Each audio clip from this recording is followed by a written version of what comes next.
आज हमारे साथ हैं चौधरी वीरेंद्र गुर्जर जी, जो एक संघर्षशील नेता के रूप में जाने जाते हैं और आपने कई सामाजिक मुद्दों पर लड़ाइयां लड़ी हैं समाज के लिए। आपको बता दें, चौधरी वीरेंद्र गुर्जर जी उस गांव से आते हैं जिस गांव में लहसुन, प्याज, शराब, बीड़ी, सिगरेट आदि हर चीज प्रतिबंधित है और गांव में किसी प्रकार का नशा नहीं होता है। आप भी उसी गांव से बिलोंग करते हैं जो लगभग 500 वर्षों से एक मिसाल कायम है हमारे जनपद सहारनपुर में। आइए बात करते हैं चौधरी वीरेंद्र गुर्जर जी से। मानव आवाज में वीरेंद्र जी, आपका बहुत बहुत स्वागत है। आपका भी, आपके चैनल का बहुत बहुत धन्यवाद। चौधरी साहब, 2019 में हमारा स्मार्ट सिटी बन गया था, सहारनपुर घोषित हो गया था। स्मार्ट सिटी के बनने से आप कहां तक संतुष्ट हैं? कहीं भी संतुष्ट नहीं जी, पहले से भी बदतर है, बुरा हाल है। पहले सहारनपुर बहुत अच्छा शहर था, लेकिन जब से स्मार्ट सिटी बना है, नगर निगम भी बना है, लेकिन वहीं का वहीं खड़ा। जो उम्मीद थी यहाँ की जनता को कि नगर निगम यहाँ का मेयर बनेगा, पार्षद बनेंगे, स्मार्ट सिटी बनाया इसको, लेकिन कहीं भी नहीं। आज बहुत बुरा हाल है, गड्ढे हैं, प्रदूषण है, और जो पांव धोई है, धमोला नदी जिसको बोलते हैं, वहां इतना बुरा प्रदूषण फैल रहा कि बेइंतहा। और आज सहारनपुर को निकलना भारी, निकलने में दिक्कत। चौधरी साहब, आपके पास पांव धोई का आपने जिक्र किया है। पांव धोई नदी पे हर वर्ष करोड़ों रुपया खर्च होता है, लेकिन उसके बावजूद भी आप बता रहे कि गंदगी एज इट इज है। कभी आप गए हो उधर को, आप तो खुद देख सकते हो जाके। वहां गंदगी जो कि तो है।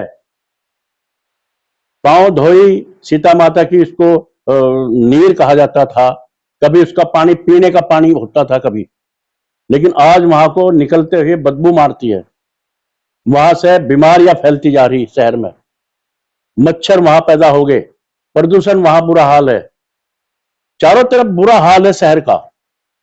मैं कह रहा कि हमारी जो सरकार है, यहाँ का प्रशासन है, नगर निगम है, तो कोई इस पर ध्यान नहीं दे रहा। स्मार्ट सिटी बनने से शहर के अंदर लगातार तोड़ फोड़ विकास के नाम पर जारी है, इससे क्या कहें, संतुष्ट है आप? नहीं, संतुष्ट नहीं है। तोड़ फोड़ होती है, बनाई भी जाती है, पहले भी बनते थे, आगे बन रहे हैं, पीछे टूट रहे हैं। क्या कहेंगे? सिर्फ इसमें एक भ्रष्टाचार के तहत लोग इसमें, यहाँ के जो लीडर हैं, यहाँ का जो निगम है, यहाँ का जो पार्षद हैं, कोई सही काम नहीं कर रहा है। यहाँ की सरकार का कोई उन पर दबाव नहीं है, मनमानी कर रहे हैं, इसलिए सहारनपुर वाले बहुत दुखी हैं आज की तारीख में। चौधरी वीरेंद्र जी, आप भाजपा नेता के रूप में जाने जाते हैं। आपने पथिक जनशक्ति पार्टी बनाई है, आखिर किन उद्देश्यों को लेकर पार्टी बनाई है आपने? बहुत उम्मीद थी कि पूर्व सरकारों के द्वारा जो यहाँ काम किए थे उससे संतुष्ट नहीं थे।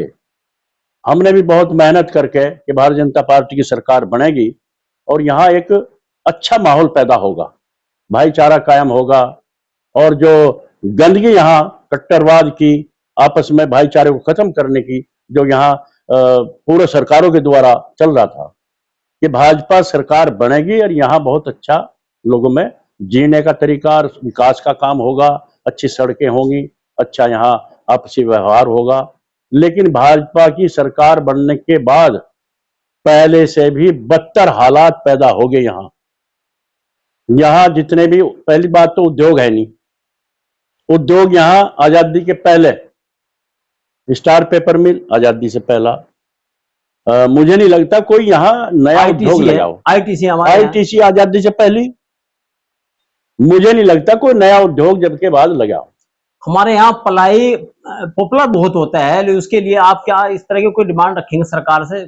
सरकार नई सरकार जब यहाँ बनी भी नहीं थी, यहाँ हमारे लीडर भाजपा के आके घोषणा करते थे, भाषणों में कहते थे कि सबसे पहले सरकार बनने के बाद पॉपुलर जहाँ वहाँ हरियाणा में यहाँ से लोग बाग परेशान हो जाने के लिए उनकी यहाँ फैक्ट्रियां लगाई जाएंगी। लेकिन कहाँ, कोई फैक्ट्री नहीं है, कोई उद्योग नहीं है, रोजगार के नाम पे कोई बच्चों के लिए रोजगार नहीं है। हमारे बच्चे उधर जो हमारे से हरिद्वार अलग हुआ है, सारे उधर उत्तराखंड में हरिद्वार में जा रहे, कोई दिल्ली जा रहे। बहुत ही बदतर हालत है रोजगार की। तो हम क्या कहें इस बात को कि सहारनपुर को बर्बाद करके रख दिया। तब मैंने भाजपा को छोड़कर पथिक जनशक्ति पार्टी राजनीतिक पार्टी का बनाने का निर्णय लिया। आज हम उसी पर काम कर रहे हैं और अब सबसे पहले हम अपने इस नगर को, जनपद सहारनपुर को, जिसमें आज रोजगार नहीं है, विकास नहीं है, लूट हो रही चारों तरफ, उसको खत्म करने का काम अपनी पार्टी के द्वारा करेंगे। यही संघर्ष हमारा जारी रहेगा। चौधरी वीरेंद्र जी, आजकल शिक्षा के नाम पर स्कूलों में लूट खसोट हो रही है, किताबें, ड्रेस वगैरह वगैरह सब देने का काम कर रहे हैं, इस पर क्या कहेंगे आप? कहां से संतुष्ट है इससे? देखिए, ये सब सरकार की कमियां हैं। सरकार की कमी है इसके कारण, क्योंकि जहां जो लूट हो रही है, चाहे वो स्कूल के द्वारा लूट हो रही हो, चाहे यहां डॉक्टर के द्वारा लूट हो रही हो, सरकार नहीं देख रही इस बात को। अगर सरकार, जैसे कॉलेज, प्राइवेट कॉलेज हैं या सरकारी कॉलेज हैं, सरकारी कॉलेज में तो पढ़ाई नहीं है, बच्चे, गरीबों के बच्चे जा रहे हैं वहां और उनका कोई विचारों का भविष्य नहीं है, अंधकार में है। प्राइवेट स्कूल जो है वहां लूट हो रही। लूट इसलिए हो रही है कि सरकार उनको कोई मदद नहीं दे रही। अगर सरकार उनको मदद दे और उस पर ध्यान किया जा कि बच्चों पर बर्डन ना पड़े, वो सरकार पर पड़ना चाहिए। फ्री शिक्षा होनी चाहिए, फ्री स्वास्थ्य का होना चाहिए, इलाज होने का होना चाहिए।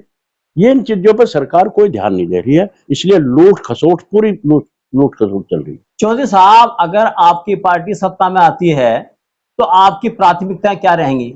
सबसे पहले जनपद सहारनपुर को विकास के नाम पे आगे बढ़ाने का काम होगा, बच्चों को रोजगार दिलाने का काम होगा। जो प्रदूषण आज शहर में फैल रहा है, बुरा हाल है। कई बार हमने आंदोलन भी किए हैं, लेकिन कोई सरकार सुनने को तैयार नहीं, प्रशासन सुनने को तैयार नहीं है।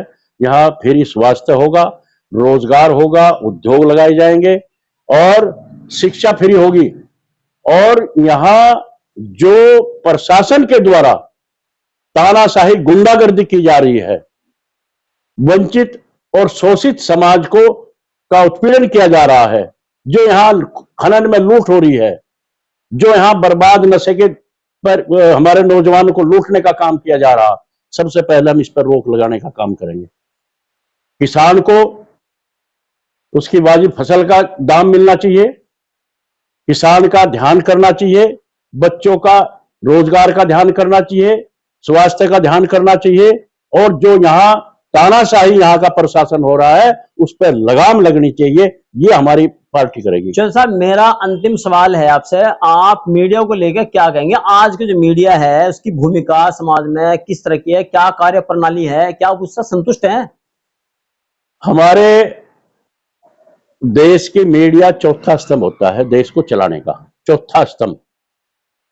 सबसे आज की तारीख में जो 3 स्तंभ हैं, तीनों के तीनों फेल हो चुके।